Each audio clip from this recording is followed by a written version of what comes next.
in Iraq since the withdrawal of American forces. I have been amazed at the speed with which Nouri al-Maliki's government has disregarded even the pretense of a free and open political system and the rule of law. We don't exercise our influence, as other speakers have said, to make sure that the government of Iraq honors the commitment that the United States made to them. What conclusion will the regime in Tehran draw from that?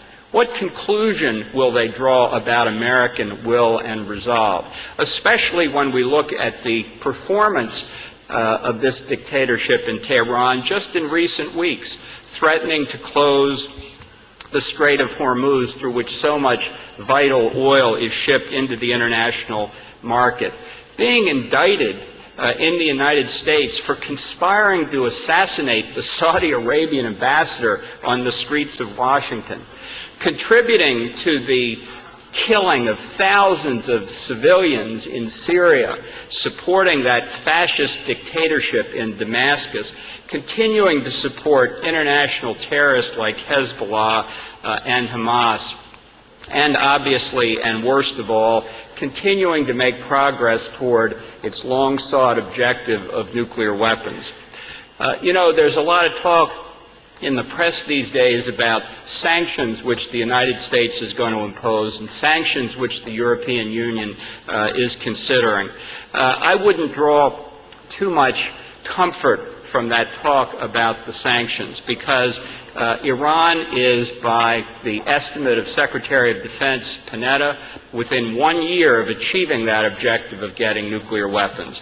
U.S. sanctions on the central bank of Iran will not take effect for 6 months. They are subject to waiver provisions, and the President of the United States himself said when he signed the legislation authoring those sanctions into law that he didn't believe he was constitutionally bound by them. So one can ask, in the race between Iran's effort to get nuclear weapons and our efforts to sanction him, who's going to win that race? It is a very, very dangerous situation we're in.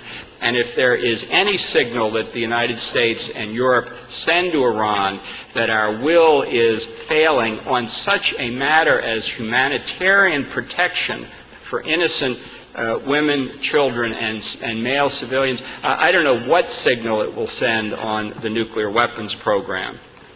And that comes...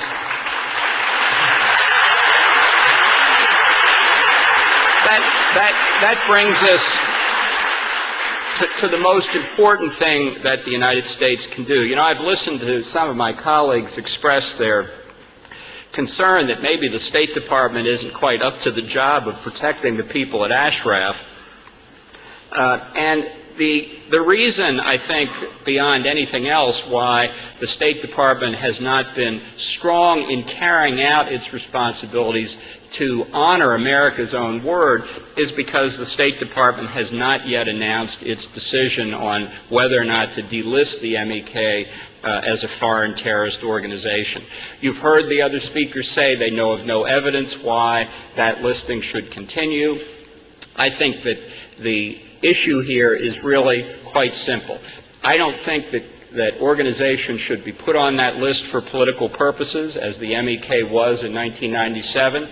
I don't think organizations should be kept on that list, as the MEK was in 2008, for political purposes. I think the facts should be allowed to fall where they may. If the State Department has facts that justify the listing, let's hear them. If it doesn't have any facts, delist the MEK and remove this pretense that Iran and the al-Maliki government use to try to pressure the residents of Camp Ashraf.